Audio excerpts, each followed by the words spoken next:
I stood there frozen, the gift bag slipping from my hand as the room erupted in laughter at my expense. My daughter's champagne glass glinted under the lights, her smile sharp enough to cut. She called it a joke. I knew better. 34 years of motherhood reduced to a punchline at her own party. But before the night was over, my daughter-in-law stood up, and the truth my daughter buried came crashing into the spotlight. All right, before we dive into this crazy story, do me a favor, subscribe, and tell us where you're watching from. The envelope didn't belong on her kitchen table. Cream-colored cardstock, gold-embossed lettering, and a wax seal. Too much pageantry for a birthday. Linda stared at it like it might hiss at her. The return address was Jenna's, stamped in tiny serif font above the flap. Jenna never handwrote anything. Too busy. Too polished. Too far gone. She peeled it open anyway. You are cordially invited to celebrate Jenna Marie Whitmore's 34th birthday. Saturday, 7:30 p.m. Cocktail attire, RSVP to Lauren by Wednesday. Linda swallowed hard, her fingers twitching against the smooth paper. Her daughter's name looked foreign in that font, like it belonged to someone else's life. The front door opened with the soft jingle of her old shop bell, Maya balancing 2 brown bags of groceries. You left your door unlocked again, Maya called, nudging it shut with her foot. Do you want to be murdered over a can of tomato soup? Linda forced a half smile, folding the invitation and slipping it under the vase of dead tulips. You always bring too much, she said, reaching for a bag. Maya leaned across the table and plucked the corner of the envelope sticking out. What's this? Nothing. Nothing is always something when it's tucked like a crime scene clue. Maya slid the invitation out, read it in 2 seconds, and let out a low whistle. Jenna's pulling out the royal treatment this year. Linda didn't answer right away. She busied herself unloading the pasta and lemons, the bag of frozen peas she always said she didn't need. Maya waited. She's still my daughter, Linda said finally, but her voice caught in the middle like it had tripped over the words. Maya set the invitation down like it might catch fire. Yeah, and cobras still hiss. Doesn't mean you pet one just because you gave birth to it. Linda exhaled slowly, but the air came out tight. She's making the effort. Maya snorted. You mean, her assistant printed the invitation and probably addressed it to Ms. Linda whatever on the spreadsheet. Real touching. That one made Linda flinch. From the living room, Margot chimed in without turning from her knitting. You know how Jenna gets. All glitz, no soul. She'll seat you at a table with strangers and act like it's a blessing that you're breathing the same air. She might have changed, Linda said, but her words sounded like someone else's optimism. People don't change, Margot said, clicking her needles. They just get louder about who they already were. Linda walked to the kitchen window. Outside, October was shedding leaves like secrets. The breeze carried the faint scent of someone burning wood a few houses over. Cozy, in theory. But it just made her feel cold.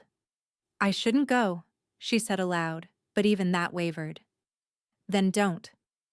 Maya was leaning against the table now, arms folded. You don't owe her attendance at some PR stunt in heels. I owe her something, Linda murmured. Even if it's just showing up. Showing up for who? Margot asked. For her or for the ghost of the daughter you wish you still had? That silence stretched like ice cracking across a frozen lake. Eventually, Linda disappeared into the bedroom. The closet door creaked open. She stared at the hangers like they were mocking her. Beaded dresses from church functions, a few tired cardigans. She reached for a navy blue sheath with 3/4 sleeves. Nothing flashy. Nothing Jenna would approve of. Which made it feel just right. She stood in front of the mirror and held the dress up against her. The reflection showed someone she almost recognized, but not quite. Behind her, the phone lit up. Unknown number, ringing once before stopping. She didn't pick it up. but the message buzzed in a moment later. One line, no name, no punctuation. Don't trust the guest list. The valet didn't even look up when she handed him the keys to her Civic. He was too busy trying not to smirk at the line of black Escalades and Teslas pulling in behind her, one after another, like luxury was something you summoned on cue. Linda smoothed the front of her navy sheath dress, suddenly hyper-aware of the fading polish on her nails, the scuff on her practical black pumps, the fact that her gift was wrapped in a Walgreens bag. The Whitmore estate shimmered under string lights and money. It wasn't the house Linda remembered. This version had been remodeled within an inch of its original bones.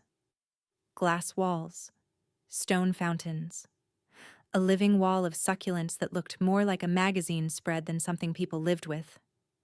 And music, some ambient, expensive-sounding thrum, was already leaking from the open double doors like perfume you couldn't avoid. She clutched the gift tighter, a weightless little box of lemon verbena bath oils. Jenna liked self-care, or at least, she did 5 years ago when they last spoke face to face. Linda hadn't known what else to bring. What do you give the daughter who has everything and made damn sure you knew it? A woman with a clipboard and an earpiece greeted her like an airport gate agent. Name, please? Linda Graves. She hesitated. Jenna's mother. The woman didn't blink, just checked a column, handed her a thin metallic bracelet. Scan in only. Bars to the left, past hors d'oeuvres on the right. Enjoy. Linda stepped inside and instantly wished she hadn't. Everything gleamed. Crystal chandeliers floated from the ceiling like frozen rain. A sculptural installation pulsed against the far wall, light refracting off of chrome, making the whole room feel like a high-end jewelry box. Guests were already mingling, laughing, half-drunk on top-shelf liquor and self-importance. And then she saw Jenna. Her daughter was mid-laugh, arms around a man in a velvet tuxedo. Camera lights flashed. Jenna's mouth was wide, her perfect teeth white as frost, her makeup sharp enough to cut. For one breathless second, Linda saw the toddler version, Jenna with pigtails and glitter jelly sandals, clinging to her leg in the grocery store. That Jenna was gone. The present in her hand suddenly felt like an apology. She moved toward her daughter slowly, like approaching a stranger at a bus stop. Jenna saw her just before she arrived. "Oh," she said, voice too high and too bright, as if reacting to a last-minute delivery. "Mom." She leaned in for a quick, mechanical side hug. One arm, no pressure. The scent of expensive perfume punched Linda in the throat. "You look good," Jenna said. Not even a glance at the gift. Her eyes were already drifting past her. "So glad you could make it." Linda opened her mouth to respond, but Jenna had already pivoted. "Todd, you made it!" She beamed, skimming across the floor toward a man with silver hair and a gold Rolex the size of a sundial. Linda stood there with the bag still in her hand. "Can I take that for you?" a voice said, gentle and kind. She turned. A young man, early 30s, trim suit, wedding ring, stood beside her, offering a calm smile. "I'm Kyle," he added. "One of the planners. Jenna said you might be coming." Linda hesitated, then handed him the gift. "She didn't mention me much, did she?" Kyle gave a diplomatic smile. "Would you like a drink?" "Yes," she said too fast. "Something dry. Coming right up." He disappeared into the swirl of bodies. Linda turned in place, taking in the room. Everything screamed curated. Custom cocktail napkins with Jenna's initials. A live quartet playing moody jazz. Sculpted appetizers shaped like miniature swans. Nobody looked like her. No one was wearing anything under $400. And even the older women had that tight, glossy Malibu skin that came from dermatologists and desperation. She felt like static in a high-def photo. A couple nearby gave her a curious glance, the kind that clocked her shoes. then her face, then moved on. One of them whispered something into his drink. Linda pretended not to notice. She made her way to the buffet, where sleek silver trays displayed edible art. No labels, no utensils, just tiny tweezers beside bite-sized cubes of something too colorful to trust. She stood there, unsure of whether to touch anything, let alone eat it. Linda. The voice was smooth, low, familiar. She turned slowly and saw him. He hadn't changed much. His hair had thinned and grayed, and he stood with a stiffness that wasn't there before. But the voice, that voice, was untouched by time. "Didn't think I'd see you here," said Mark Whitmore, his mouth folding into something between a smirk and a memory. Linda took a breath, then another. "I wasn't sure I'd come," she said, still not sure I should have. His eyes flicked over her, from her plain dress to her trembling hands. "You always hated this scene," he said, gesturing vaguely to the spectacle behind them. But she insisted. "She did?" Linda said, unsure whether to believe it, or whether it even mattered. He gave a non-committal shrug, then wandered off toward the bar without another word. Kyle returned with her drink a moment later. Bourbon. Dry. No garnish. "You okay?" he asked, eyes gently scanning her expression like it might crack. Linda nodded, then changed her mind and shook her head. "I shouldn't have come," she murmured. "But here I am." He didn't press, just clinked his glass lightly against hers and said, "It'll be over before you know it." If only that were true. A bell chimed softly over the speakers. The lights shifted, warmer now, golden, like a spotlight with its edges softened. Jenna stepped forward in a floor-length black satin gown that shimmered like oil under the lights, microphone in hand, stage set. The crowd applauded with polite eagerness, some already raising their glasses in anticipation of self-congratulatory sound bites. Jenna smiled, waited for the hush, and began. "I want to thank you all for coming tonight. Truly, I'm overwhelmed. I see investors, clients, friends, some of you from the very beginning." She paused, flashing a too-white smile toward the left side of the room. "And some of you from the chapters I had to rewrite." A laugh fluttered through the room. Linda felt her stomach tighten. Building a life, building a brand, it's not just about ambition. Jenna continued, pacing slowly, measured like she was being filmed. It's about knowing who you are, where you come from, even when that history is alphabetical. More laughter. Jenna looked dead at Linda when she said it. "Seriously, I owe everything to structure and order. Thank you to my mom, the small-town librarian who taught me the Dewey Decimal System like it was the Constitution." The laughter this time was louder, meaner. Even those who didn't get the joke laughed anyway. Rich people always knew when to join the rhythm, even if they didn't understand the beat. Linda blinked, slow and deliberate. Her hands went still in her lap. The bourbon burned on the way down but did nothing to dull the sting. Across the table, Maya reached for her hand without saying a word. Her palm was warm, steady, human. Kyle, standing off to the side of the crowd, didn't laugh. His jaw twitched, eyes unreadable but locked on Jenna. Linda managed to unclench her fingers, kept her expression neutral, composed. How many times had she done this? For parent-teacher nights, for board meetings, for court. Margot's name lit up her phone screen under the table.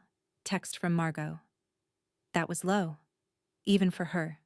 Linda typed back. She knows what she's doing. She was about to hit send when her phone buzzed again. A new message. Unknown number. Same sender as before. But this time, not a warning. Just a photo. A blurry shot of Jenna. Same gown, same earrings. But the backdrop wasn't the party. It was the alley behind the house, and someone else was in the frame with her. Someone Linda hadn't seen in 27 years. The photo was grainy, but the truth in it was clear. Jenna crouched low by the alley's dumpster, her manicured hand pressed against a man's chest. Not intimately, but urgently, like she was keeping him from standing. His face was turned halfway toward the camera, but Linda didn't need the full angle. Even blurred and older, she recognized him. Danny Blass, 27 years gone. Last seen in a courtroom. The name she wasn't allowed to say in front of Jenna without starting a fight that never ended the same way twice. She stared down at the photo, heart thudding. The message had no caption, just that image. And the timestamp, 9:42 p.m. 2 minutes ago, someone was watching. Linda, Maya whispered, leaning over her shoulder. Linda clicked her phone off so fast it left a red streak on her palm. It's nothing, she said quickly, her voice tight. But Maya's eyes lingered a second longer before drifting back toward the front of the room, where Jenna, freshly mic'd again, was calling out, "Let's do photos before the cake. Everyone, follow me. Photographers waiting by the arch." The crowd swelled toward the back patio, champagne glasses clinking. The floral arch was massive, roses, peonies, and orchids, sculpted into a heart shape so large it could have swallowed a pickup truck. Spotlights lit it like a stage prop. The photographer, a young woman in combat boots and a blazer, barked cheerful commands as guests gathered. "Families first," Jenna announced into the mic. "Let's get the core group in before everyone gets sloppy." Linda took one hesitant step forward. Jenna caught it. "Oh, I meant current family," she added, turning her back deliberately. "Mark, get over here, and bring Rachel and the twins." A ripple of motion followed. Mark slid an arm around a tall blonde woman who looked like she'd been built in a lab and dressed by an algorithm. Two teen girls, identical in matching champagne-colored gowns, pouted their way into frame. Linda stood perfectly still. The group posed beneath the arch, soft flashes blooming like lightning bugs. They laughed on cue, teeth white, back straight, a curated portrait of success and inclusion. The smiles were for the camera, but the eyes said something else. She stood off to the side, pretending to be focused on the ice sculpture near the bar. The room's chill didn't reach the fire building behind her breastbone. A man from the caterers nearly bumped her elbow, murmured a quick apology, then moved on. No one else looked her way. She could have been part of the decor. Kyle stood by the hedge wall, arms crossed, eyes flicking from the arch to the buffet, then back again. His expression never changed. But for one fraction of a second, he met Linda's gaze across the glowing garden path. It was the look people give when they know something but aren't sure how much to say. Then he turned away. Maya had her phone out under the table near the cocktail lounge, thumbs moving fast. Linda watched her type with tight precision, lips pressed together. She wasn't smiling. Whoever she was texting, it wasn't idle gossip. Jenna was still on her third round of group photos, this time with her board members, when the photographer's assistant ran up and whispered something in her ear. Jenna's smile didn't falter, but her head snapped to the side, eyes scanning the crowd like a sniper. She was looking for someone who wasn't in the frame. Linda's phone buzzed again. Another unknown message. Just 2 words this time. He remembers. The cake rolled out like a celebrity entering late. Tiered, towering, lit by sparklers that hissed as they flared. Gold flakes shimmered on buttercream, and sugar flowers curled so perfectly they looked freeze-dried off a Pinterest board. The room broke into applause. Cheers rising like a cue card had just flipped somewhere off stage. Linda didn't clap. Jenna took the mic again, laughing with that performative breathlessness she saved for big moments. The kind that made people lean in, not because they were charmed, but because they sensed something was coming. She stood beside the cake, radiant and lacquered, the picture of curated warmth. I just, I want to say how much this means to me, she began, placing a hand flat over her chest like a pageant queen receiving a scholarship. Linda folded her arms tighter, gaze narrowing. A woman who spoke like that didn't mean this. She meant you owe me for this. Jenna went on. When I started this journey, I had nothing, just a vision.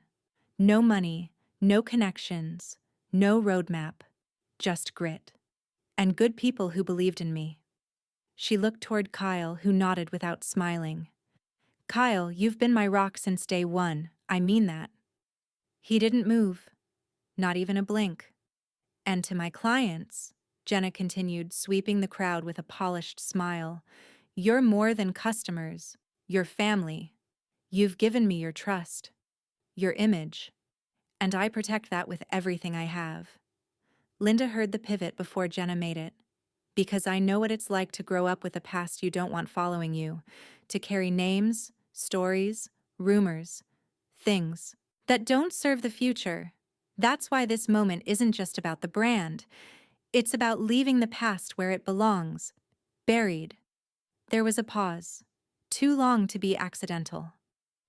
And, Jenna said, with a practiced grin, let's not forget our roots. A handful of guests chuckled politely, unsure whether they'd miss the punchline. Linda felt a flash of ice behind her ribs. She looked toward Maya, who hadn't moved in 5 full minutes. That was rare. Maya was a woman who adjusted, fidgeted, swiped, shifted, present in the way that made others nervous. But right now, she was a statue. Until she wasn't. Without warning, Maya stood. The scrape of her chair broke across the murmuring crowd like a cymbal crash. Jenna's head snapped toward her. So did half the room. Linda didn't breathe. Maya stepped up beside her sister, microphoneless, face unreadable. The suddenness of it stole the air. People murmured. Someone by the dessert table stopped mid-bite. Funny thing about shredders, Maya said loudly enough to carry. The mic in Jenna's hand trembled, just slightly, but enough for Linda to see it. Maya lifted a manila folder from beneath her blazer, thick and creased with handling. They're not as thorough as people think, especially when someone loads the feeder crooked. Half goes through, the rest, well, she tapped the folder. Let's just say the buried past has a nasty habit of surfacing. Jenna laughed, a short, brittle sound that didn't reach her eyes. Maya, she said lightly, what is this? Did you start drinking before dinner? But her tone had slipped an octave. There was something fraying behind it. Maya didn't blink. You told me to stay in my lane. That public narrative is everything. Well, here's a twist for your narrative. She opened the folder. Jenna lunged, not visibly, not enough for the crowd to gasp. But Linda saw the micro move, a heel shift, a step half taken. But Maya was faster. She held the folder up like a lawyer about to read charges. Linda's stomach turned. She couldn't see what was inside. Just flash glimpses of a torn envelope, a page stamped with legalese, a black and white photo with someone's face half cut by a shredder tear. But she knew the energy in the room had shifted. Something cracked. Something old. Jenna's smile collapsed. Maya, she said again, voice thinner now, the mic lowering like it had grown heavier in her hand. Put it away. Maya looked directly at her sister, not with hate, but with something older, harder. No, she said softly. You put him away, and I think they deserve to know why. The room was dead silent. A man near the bar dropped his glass. It shattered, but no one flinched. Linda's phone buzzed again in her purse. She didn't look. Her eyes were locked on Jenna, who looked suddenly small beneath the floral arch, like it might crush her under its weight at any moment. Then Kyle stepped forward, slowly, deliberately, and said, Is it about Danny? The folder snapped open like a thunderclap. Papers spilled out in a sharp rustle, yellowing edges, court seals, signatures in thick black ink. The top sheet landed face up on the cake table, right next to the gilded knife Jenna had chosen for her big slice moment. Maya didn't flinch. She let the contents fall like they belonged to the room now. Jenna reached for the mic again, but her fingers missed it. Her hand hovered midair, frozen in a half grasp. Kyle took a step back. A real one this time. Not metaphorical, not emotional. A full, physical retreat. His left shoe scuffing the tile with a slow grind. Maya plucked the top sheet and held it aloft. Her voice rang out, calm and brutal. Power of attorney. Filed in March. Under medical pretense. She turned the page toward the nearest camera phone, and there were many. Signed and notarized without the subject's knowledge, Linda's vision tunneled. She didn't breathe until her own name came into focus. Typewritten, bolded, like a sentence without a trial. Linda Morrow, mental incapacity. Designation. Yes. The words hit her like a slap across the ribs. She reached out and gripped the edge of a nearby chair, knuckles whitening. The crowd didn't gasp. Not dramatically. But you could hear the collective intake of breath. The silence fractured. What the hell is this? Someone whispered near the chocolate fountain. Jenna finally found her voice, but it cracked on impact. It's a contingency plan, she said, forcing a laugh that made even the chandelier seem embarrassed. I mean, come on. Haven't you all made emergency filings before? I was trying to protect. You falsified mental health claims. Maya cut in, crisp. You filed under medical duress. You claimed Linda was unfit to manage her own finances and could pose reputational risk to your firm if contacted publicly. Linda reeled, her ears ringing. Jenna's eyes darted. To the exits, to the cameras, to Kyle.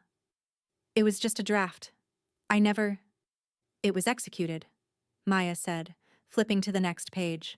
Stamped, certified, used to gain access to Linda's retirement account and her medical records. A woman in a velvet blazer stepped backward, eyes wide. She wasn't alone.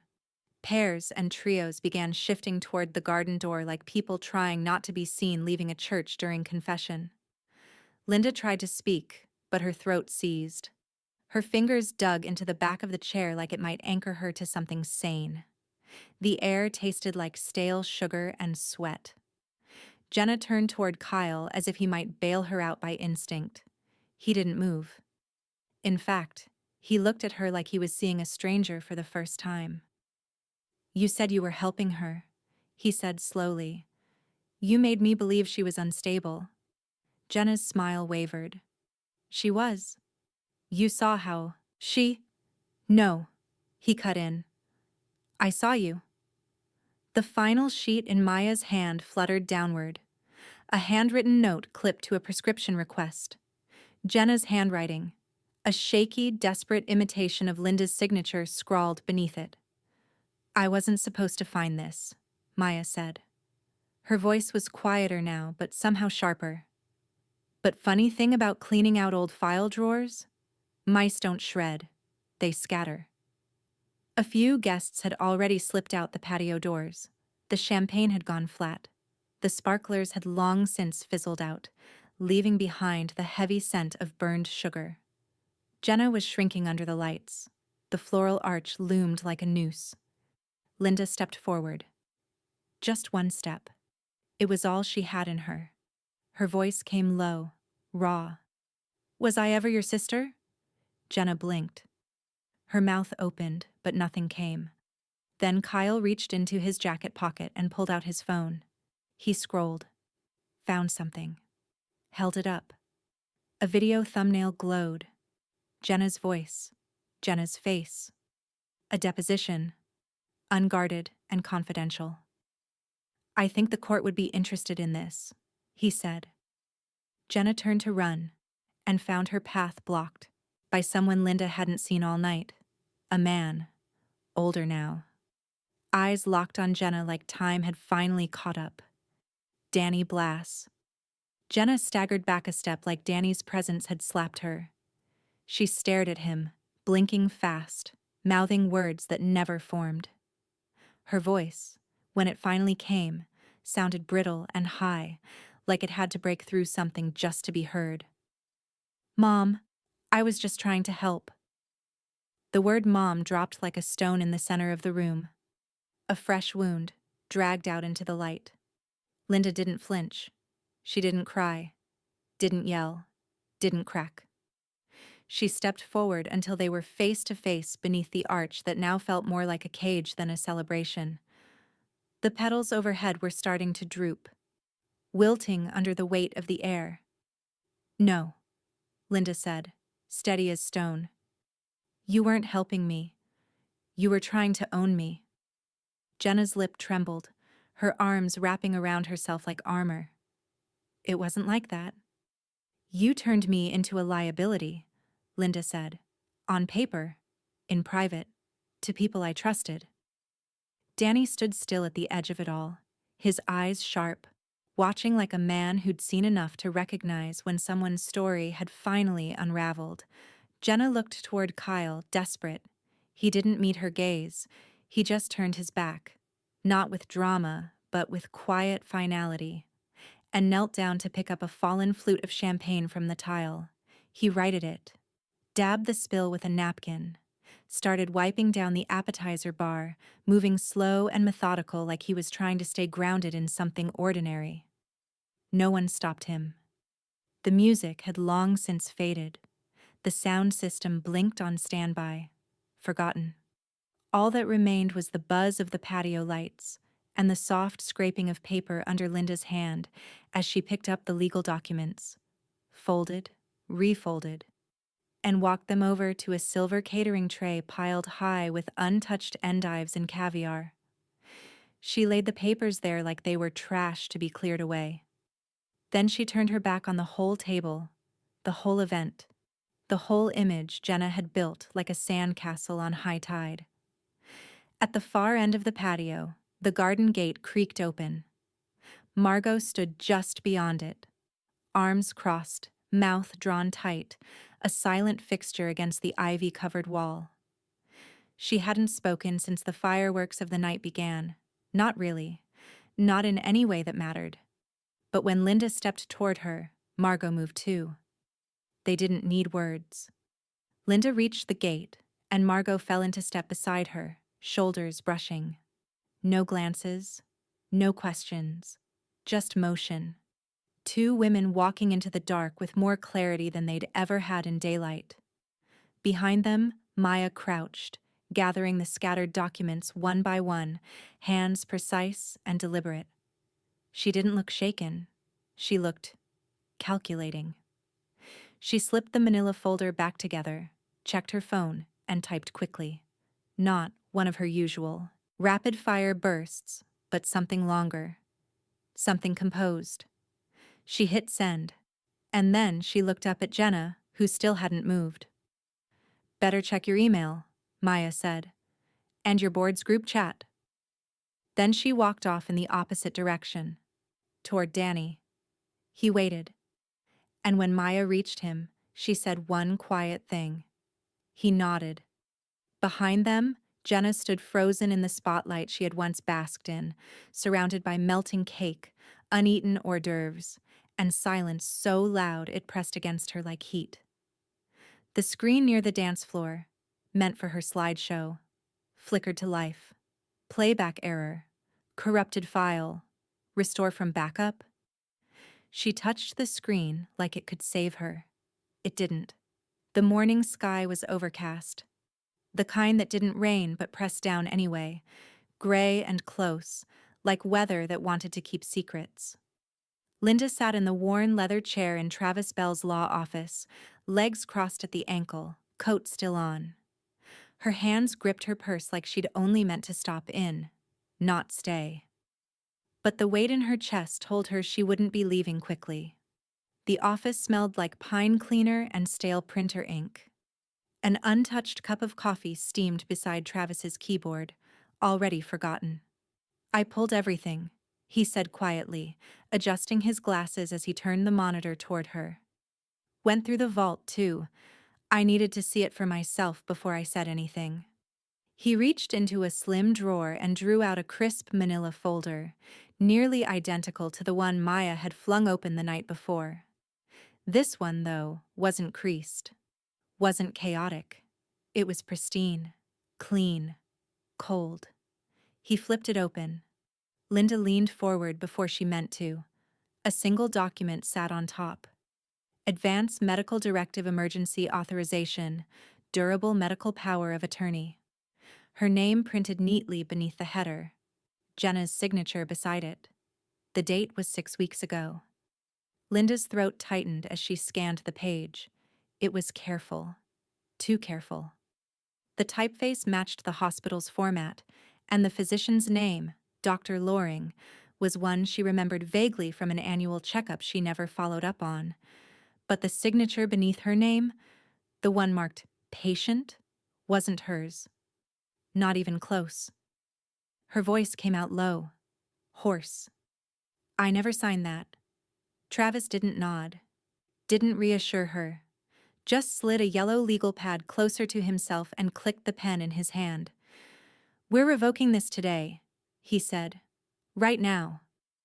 Linda swallowed. The words were a balm, but they didn't come fast enough to erase the nausea crawling up her spine. How many things has she signed like this? I don't know yet, Travis said, already scribbling a note with the urgency of someone who did this for a living. Someone who'd seen worse and moved quickly anyway. But we'll find out. I'll file a fraud complaint.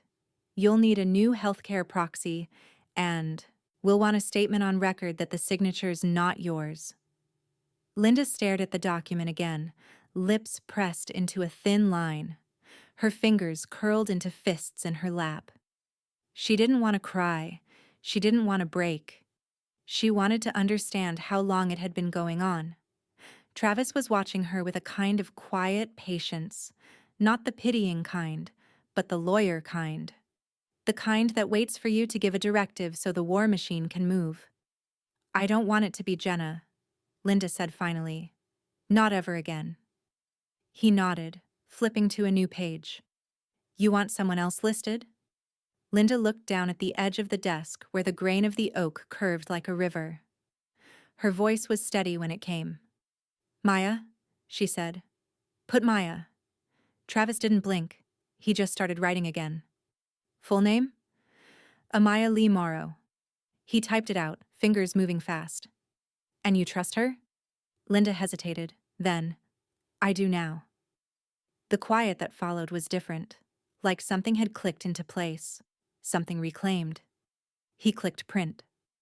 The machine beside the window hummed to life, spitting out clean white pages, this time with her choices, her voice, her power. Outside, a car door slammed. Someone yelled across the street. The world, as usual, moved on. But Linda didn't. She stood, walked to the printer, and picked up the stack herself. The paper was still warm. She turned to Travis. Get it filed before noon? I'll file it before the hour's out. She gave a faint smile, the first in days that didn't feel borrowed, then handed over the documents. As Travis gathered the papers and reached for his stamp, his phone buzzed twice on the desk. He glanced at it and frowned. Then he looked up at Linda. You may want to see this, he said, rotating the phone toward her.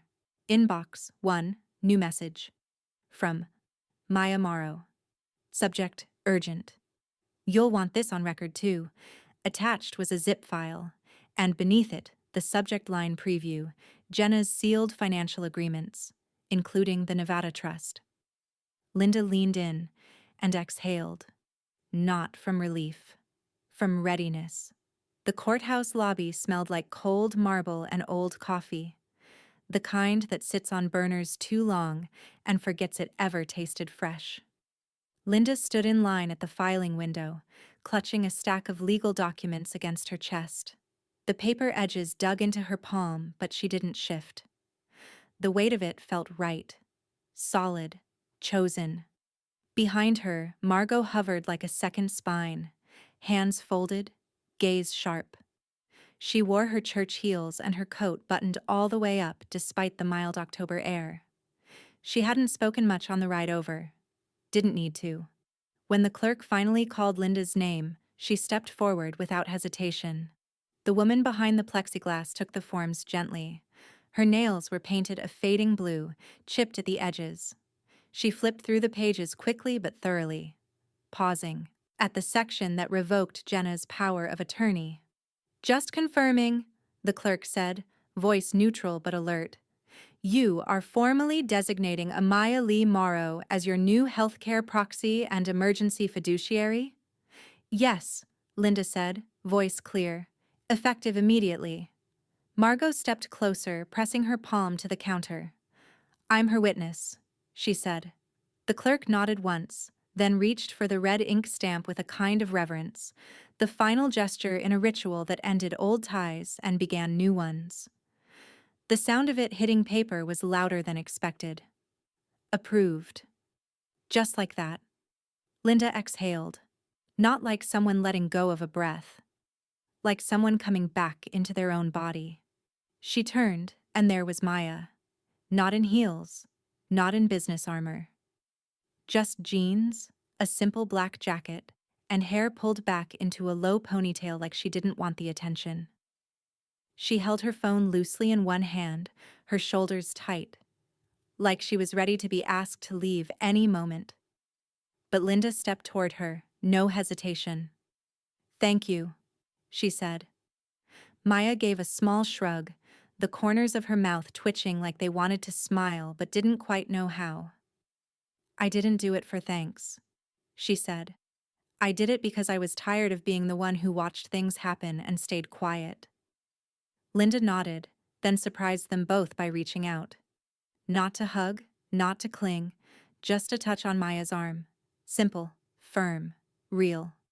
Margot watched the exchange with a kind of private satisfaction, her lips tightened at the corners, proud and unspoken. Maya's phone buzzed. She glanced down.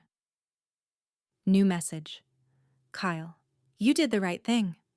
She stared at the screen for a second longer than necessary. Then she locked it without replying and slid it back into her pocket. Linda was watching. "Are you okay with this?" she asked. "I mean, being the one on paper now." Maya looked at her.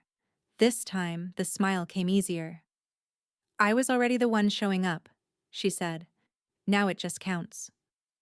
They left the filing office together, Linda, Maya, and Margot, their footsteps echoing through the stone-floored corridor. The midday sun filtered through the glass double doors ahead. For the first time in days, it didn't feel like too much light. Outside, a breeze picked up. Sharp, but not biting. The kind of wind that blew away what no longer belonged. As they reached the top of the courthouse steps, Linda paused, turned her face toward the sky, and let it hit her. She didn't clutch her purse. She didn't scan the sidewalk for threats. She just breathed. A full, clean breath. And when she opened her eyes again, her phone buzzed. Unknown number. New voicemail. She didn't recognize the area code. Maya raised an eyebrow. "You gonna check that?" Linda stared at the screen, something in her gut turning like a page. "Not yet," she said. "Let's get lunch first." But her fingers hovered. Because some part of her already knew. That voicemail wasn't from Jenna. It was about her. The click of the mouse was too loud in the stillness of Travis's office. Linda sat beside him, one hand gripping the armrest of her chair, the other resting uselessly in her lap. Her breath had shortened the moment he typed her social security number into the portal. She didn't even notice she was holding it until the screen loaded. Credit pull complete. Accounts, 14 active. Travis leaned forward slowly, his jaw tightening as he scanned the list. "You only had one mortgage," he murmured. "On the old house. Paid off in 2016, correct?" Linda nodded. "I haven't taken out a loan since then. Not even for the car." He clicked a link. A second property account dropped down. Opened 9 months ago. Adjustable rate. Lender name she didn't recognize. There it is, he said grimly. Loan balance. $148,500 lender. Heritage Unified Trust borrower. Linda Morrow. Cosigner. J. Morrow. Linda blinked hard. That's not mine. She used your maiden signature, Travis said, voice darkening. Twice. And this lender? Not mainstream. They're known for fast close, low verification loans. Hard to trace. Harder to fight without documentation. She used my mail, didn't she? Linda whispered. Travis looked over at her, nodding. Mail. ID scans. Possibly even old tax forms. Probably got enough from that file drawer Maya found to build a convincing application. Linda's stomach twisted. A cold, acidic feeling crawled up her chest. She stole from me again, while smiling in my face. Travis opened a fresh folder on his desktop. And we're going to make it unmissable in court. Just then, the door creaked open. Margot stepped in, her arms wrapped around a heavy plastic file box, the kind sold in the back aisles of office supply stores. She moved slowly, her grip steady despite the weight. I figured you might need this, she said, setting it down with a thud. Linda turned to her, confused. Every letter Jenna ever forwarded through my address, Margot said. Some unopened. Some just didn't sit right. I kept them, just in case. Travis's eyes lit up. If there are originals in here with timestamps, postmarks? There are, Margot said. I'm sure of it. He opened the lid and whistled low. Inside were envelopes going back 5 years, bank statements, duplicate health insurance notices, even a few postcards with Jenna's handwriting. Some were postmarked from Las Vegas. I'll need to scan these into an affidavit record, Travis said, already rolling his chair over to the scanner. This box might be what tips the scale. Linda sat down heavily on the couch. The room felt warmer now, not physically, but emotionally. Like the tide had shifted. Like maybe this time, the damage wouldn't go unanswered. Maya stood near the window, quiet until now. I'll testify, she said softly. Travis paused the scanner. Are you sure? You'd be a key witness in a family fraud case. There's pressure. I know, Maya replied, but I saw the mail in her trunk. I know what it looked like, how she stored it. I watched her forge Linda's name in ink she warmed up on a radiator. I was complicit by staying quiet. Linda looked over, stunned. You knew? Maya nodded, eyes damp but firm. I didn't know everything, but I knew something was off. I didn't want to see it until now. The silence sat between them, full of jagged edges. I forgive you, Linda said, but I won't protect her anymore. Travis cleared his throat gently. Then we start building a fraud claim today. Civil, possibly criminal, depending on what we find in these documents. He clicked, Add to File, and the digital record began to populate with images of forged statements, co-signed documents, and false addresses. Linda's phone buzzed. A new voicemail transcription popped up.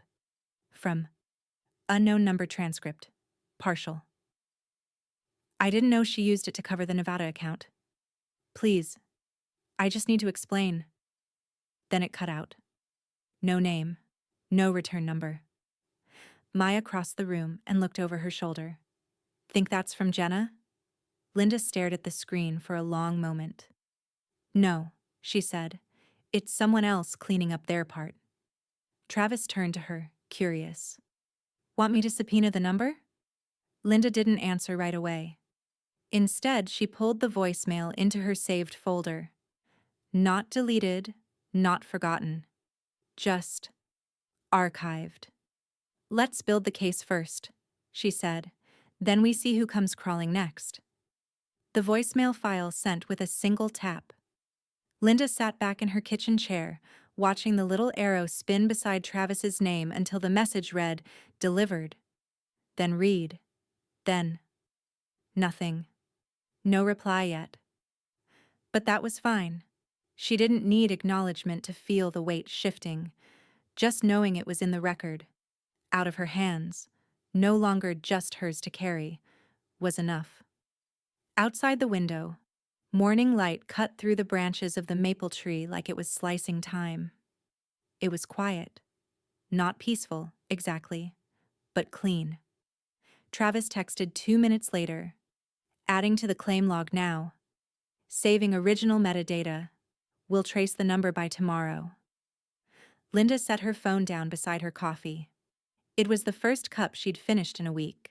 The kind that didn't go cold from sitting half full while she stared at it, too stunned to drink. Her email buzzed. A headline. Jenna Morrow celebrates family milestones amid expansion rumors. Linda clicked it. The article linked directly to Jenna's public Instagram. Photos of the party, cropped and filtered. Everything staged to perfection. Smiling guests. Kyle's arm draped around her in an old shot. A caption underneath one group picture, grateful for family, friends, and growth. We rise together. Blessed, not broken. Linda stared at it for a full 10 seconds. Then let the absurdity sink in. The cake had melted. The guests had fled. And Kyle? She picked up her phone again and opened a new text from Maya. Kyle left the house this morning. Hotel downtown. Told the movers not to notify her. Quiet exit. Linda blinked. She felt no triumph. No vindication. Only clarity. She scrolled back to Jenna's page and hovered over the profile. Block. Confirm? Yes. The screen blanked. No more curated lies. No more digital parades marching through her mind in the middle of the night. She blocked the number too. Emails. Calendar access. Everything Jenna had once been looped into. Family photo albums, birthday reminders, medical appointments. One by one, she shut the gates. Half an hour later, the doorbell rang. She opened it to find Margot holding a white box from her favorite bakery. The one on 4th and Dutton, with the flaky croissants and warm pecan tarts. The logo had smudged from the heat of her hands. You didn't have to, Linda said. I know, Margot replied, brushing past her into the kitchen like she lived there. She set the box down and opened the lid. Inside were 4 pastries, 2 almond, 2 strawberry cheese. I figured you could use something sweet that wasn't loaded with poison, Margot said dryly. Linda laughed, an actual startled laugh that bubbled up from somewhere she hadn't heard from in a while. Margot pulled 2 plates from the cabinet like it was second nature and sat across from her. Let her post, let her spin, she said, ripping into the pastry with her fingers like she was tearing pages from a script. She'll sink herself, and when she does, you'll already be out of the blast zone. Linda nodded, then bit into the croissant. It was warm, soft, laced with almond and sugar. Real sugar. Not the fake kind you dust over lies. The moment was quiet, simple, but it mattered, because it wasn't a scene from someone else's play. It was hers. Across the kitchen, her phone buzzed again. Another number. Not blocked. Not known. Just one line of text. Check the safe deposit box at First County. She hid more than just money. Linda stared at it. Her fingers paused above the screen. This time, the fear didn't come. She just smiled faintly and said to Margot, "Looks like we're not done yet." The elevator to the Financial Crimes Division opened with a hiss of compressed air and a mechanical chime that sounded too cheerful for what Linda was about to do. She stepped out onto the 8th floor, clutching the file Travis had printed that morning. 87 pages of dates, forged signatures, bank records, and the affidavit from Maya. The hall smelled like old carpet and bureaucracy, but Linda didn't slow down. A man in a blue tie and worn-out badge met her at the glass door. "Mrs. Morrow?" he asked. "Yes." He offered a firm nod, then led her inside. "Detective Markel, we'll take your statement, review your documents, and begin the preliminary investigation immediately. Our financial division's already received the digital copy from your lawyer. Linda sat down across from him, laid the folder gently on the table, and exhaled. It's all there, she said, every bit of what she did. Markel opened the folder, flipping through the pages with sharp, practiced eyes. After 10 minutes, he stopped and looked up. You're not the first person to come forward about this kind of fraud, he said, voice low. But this is different. This is methodical. And it's personal. He set his pen down. We'll be issuing formal notice to Ms. Morrow today. Linda didn't smile, she didn't flinch. She simply nodded, then signed the final page of her statement. By the time she stepped out into the sunlight again, her phone had already pinged twice. From Travis Bell. Subject: Filing confirmation civil fraud claim, federal reporting healthcare POA revoked, confirmed by state. He added a line below. We're solid. Everything's in motion now. Linda replied with just 2 words. Thank you. The second message was from Maya. Working on your statement now. Got a draft if you want to look it over tonight. I left out the soft stuff. You can add it in if you want. Linda smiled. She knew what that meant. Maya wasn't trying to write a tearjerker. She was laying down the facts like bricks, one at a time, so nothing could slip through the cracks. When she got home, Margot was already there, oven mitts in hand and the scent of cinnamon and cherry filling the kitchen. Linda blinked. You're baking again?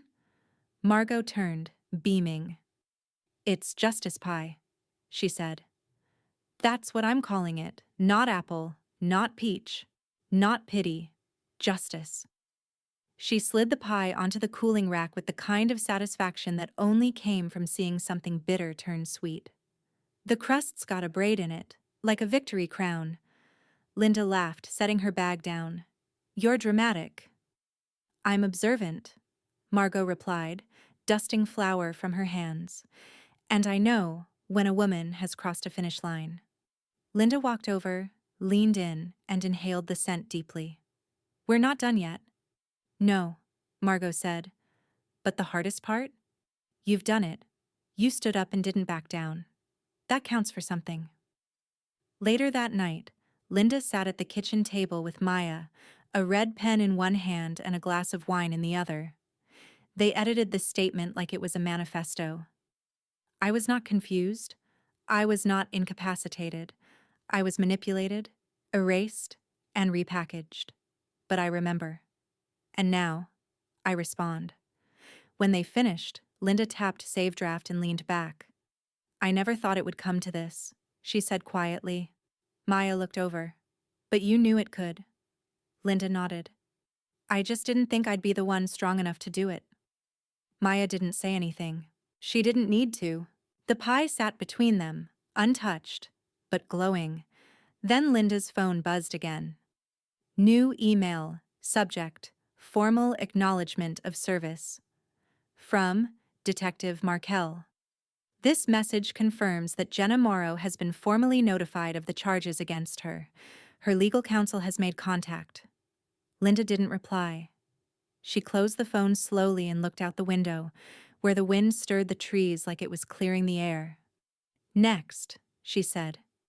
And just then, another chime. Not an email, not a call, a calendar alert. Event, trust account access appointment time. Tomorrow, 9 a.m. location, First County Safe Deposit Wing. The place from the text. The place where Jenna hid more than money. Linda stared at it, then whispered, Let's open the box. The story broke quietly, then all at once. It started with a whisper on a local real estate forum. A question about licensing ethics. A few anonymous comments about someone high-profile doing shady things to a relative. Then the blog post landed like a spark in dry grass. Broker accused of elder fraud. Brand built on sand, says insider. They didn't use Jenna's name in the headline, but they didn't have to. The subheading listed the agency. Her photo, pulled from a charity gala, was right below. Eyes glossy with flash, smile overexposed. Linda didn't click it. She didn't have to. The phone buzzed all morning. Not hers, Maya's. She sat across from Linda on the couch, legs tucked under her, phone turned face down between texts. No commentary, no headlines read aloud. Just quiet sips of the tea she'd brought in a stainless steel thermos. Chamomile. With lemon. Linda stared out the window, watching the neighbors' wind chimes dance in the early breeze. I didn't want this part, she said softly. Maya didn't respond. She just poured more tea. Across town, Jenna's clients began pulling listings. Quiet emails, unreturned calls, apologies phrased like legal shields. In light of recent developments, pending the outcome of the investigation, Kyle filed his petition the same day. Custody of Caleb. Full, not joint. Linda didn't know how Maya found out. She just appeared that evening with a printout in hand and no introduction. She doesn't even know it yet, Maya said, handing it over. Filed under sealed records, but it'll hit her desk Monday. Linda skimmed the document. A clean, brutal outline of neglect, fraud, and instability. Kyle hadn't used adjectives, just evidence. She wondered if Jenna would try to spin even this. Position herself as the victim of a smear campaign, a mother unjustly punished.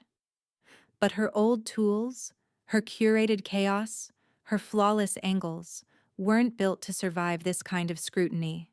This wasn't whispers. It was ink. Filing numbers.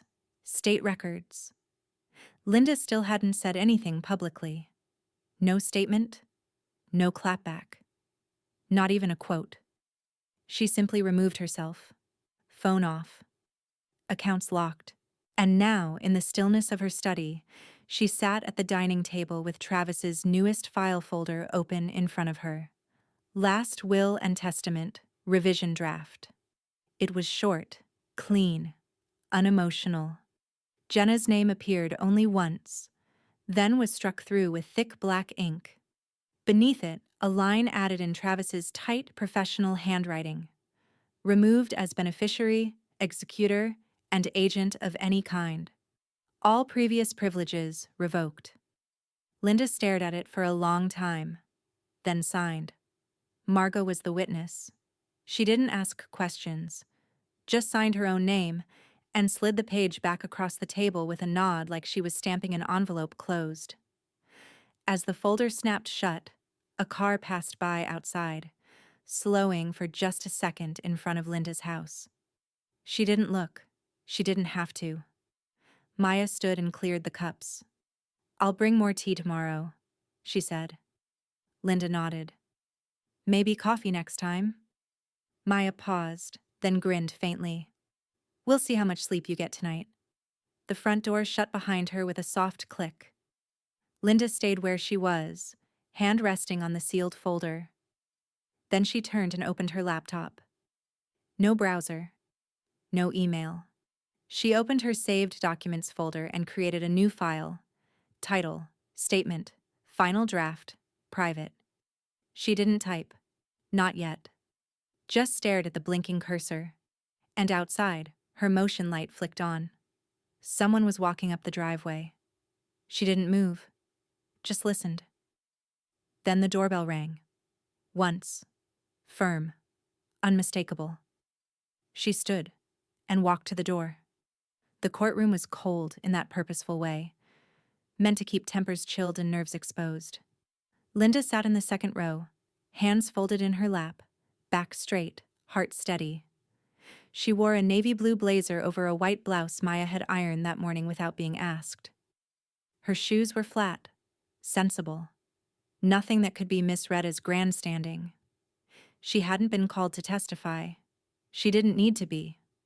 Kyle had brought everything.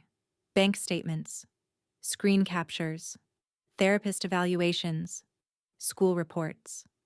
All of it stacked neatly in front of his attorney, who barely spoke. He didn't have to. The evidence did its job. Jenna sat across from them, arms crossed, expression unreadable behind designer sunglasses she refused to remove even when the judge asked her to. Light sensitivity, she muttered. Medication side effect. Linda knew the look. It wasn't about light, it was about hiding. Jenna didn't speak much either. Her lawyer tried. Spoke of confusion, of media smear, of family disputes being blown out of proportion. He attempted a charm defense, but the room was immune to charm now. The judge read the motion twice aloud, then lowered the folder gently onto the desk. His voice was measured but firm. In light of financial fraud, unstable housing conditions, and patterns of deceptive conduct established through corroborated testimony and documentation, primary custody is hereby awarded to Mr. Kyle Barnes, effective immediately. Supervised visitation rights for the respondent to be revisited in 6 months, pending psychological evaluation and financial restitution. The gavel didn't slam, it tapped.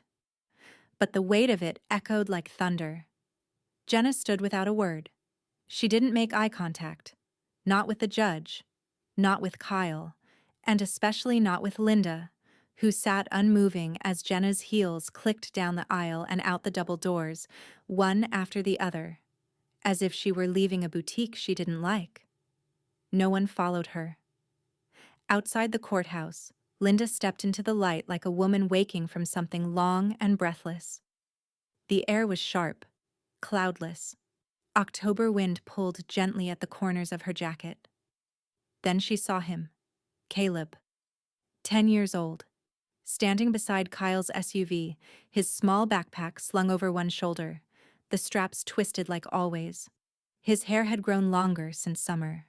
He looked up and saw her, and ran. Linda knelt just in time to catch him, his arms wrapped around her neck like he'd been holding the hug in for months. She closed her eyes and held him tighter than she had in years.